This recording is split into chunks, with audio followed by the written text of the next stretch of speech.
Good evening, everyone. I would like to congratulate following fellow colleagues who are all winners tonight. You know, the real event which everyone's waiting for.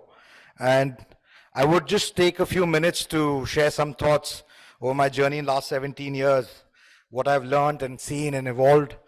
Um, it's very nice to be here. I want to thank Exchange for Media, Dr. Anurag Batra. It's his birthday today. I want to wish him a very happy birthday from the platform as well.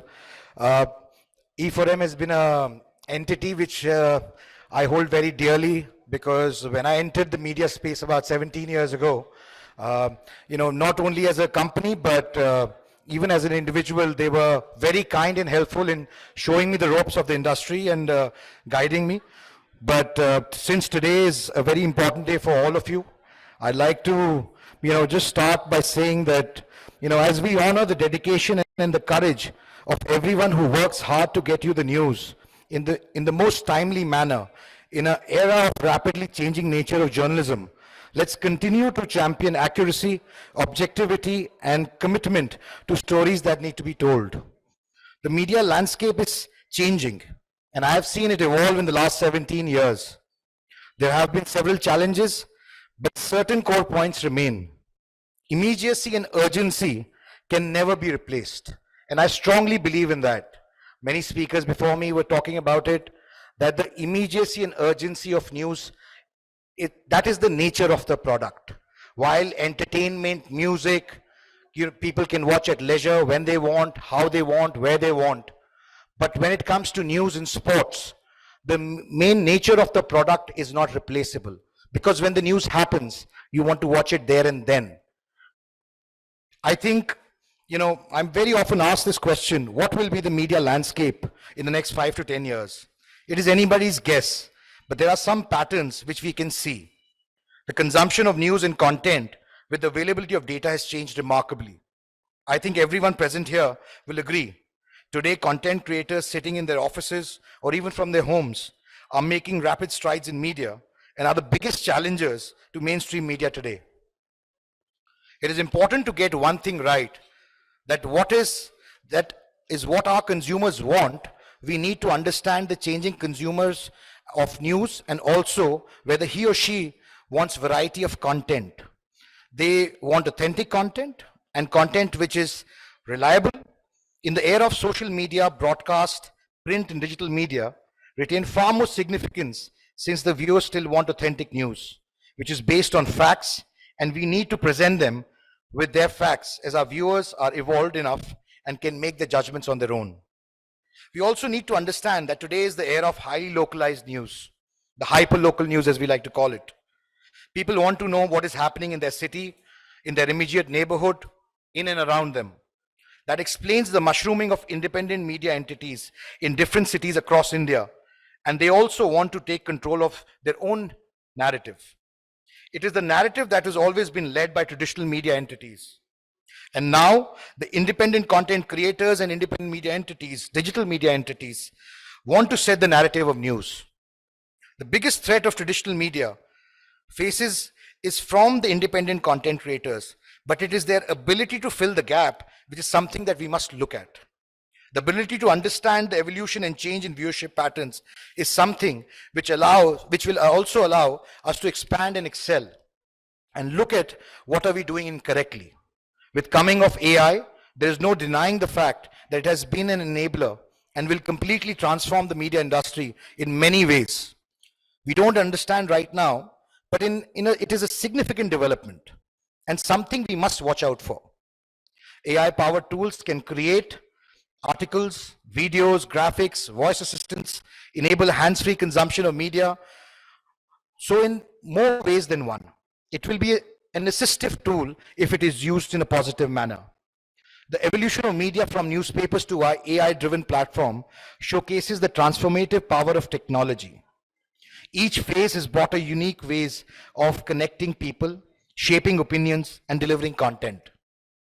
As content creators and producers, we must realize we are at the cusp of an evolution and must understand that people will only pay for content when they get gratification. Let's take the example of New York Times or The Economist or any other international entity. which has tried to go behind a paywall and has tried to take the subscription route. You know, the problem is that until and unless the viewers and the subscribers don't value your content, they will not pay for it. And that is a problem that has been faced not only by Indian broadcasters or publishers, but is a problem faced globally by broadcasters and publishers. Hence, I feel the future is investing in IPs, communities, as a way to start to stay relevant and stay connected to our audiences. I'd like to share a small instance with you. Recently, the ITV network concluded a 2-day festival of ideas in New Delhi, where authors, politicians, writers, thinkers, influencers, journalists, and legal luminaries spoke. They spoke of different ideas of India. We had people who questioned and were critical of the reporting of media networks across the spectrum. But the very fact that they were speaking on a platform of mainstream media network in a festival of ideas is a testament to our resilience and commitment to provide a platform to all kinds of ideas, no matter how critical of us they are. That itself shows that mainstream media is based on a system of checks and balances, is based on a certain value system, which still is relevant than ever before.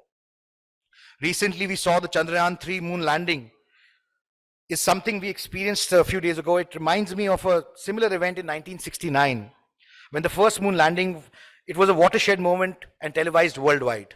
It was coming together of the entire human race to watch a historic event and see what it meant for a man to go where no man had gone before. We very recently saw a similar instance in India, in India's history, with the landing of Chandrayaan-3, where the entire nation, irrespective of caste, color, creed, religion, what section of society, north, south, east, west, everyone came together to celebrate the spirit of nationalism. That is what television does. That is what television still brings and means to us. Similarly, we saw the credibility of media networks during the corona crisis, which comes once in a century.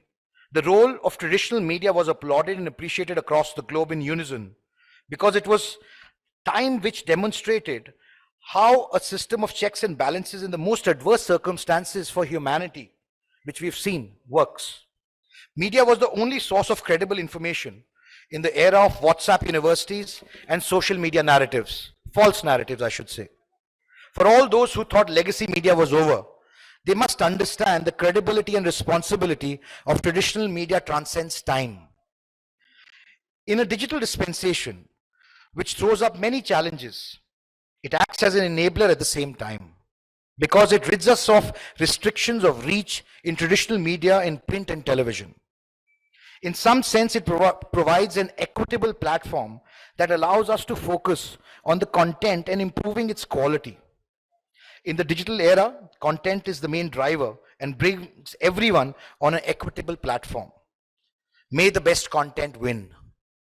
Many people ask, what is the future of the industry? I would like to say to them, in the words of Jack Ma, today is difficult, tomorrow is even more difficult, but day after is beautiful.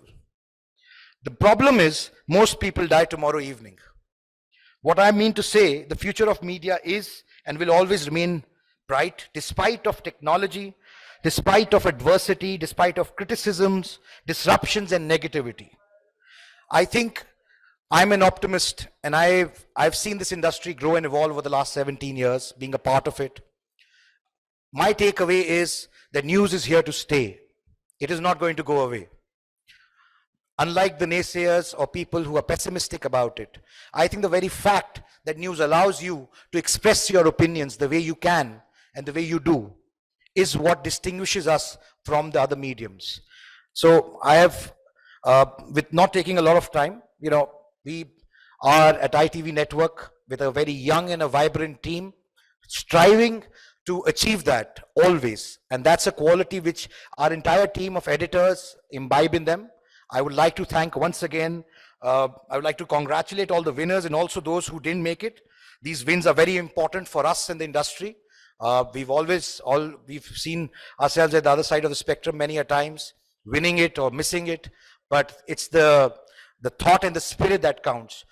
Once again, a congratulations to E4M, Dr. Anurag Batra, Naval, and the entire team. Thank you very much for giving me this opportunity to speak.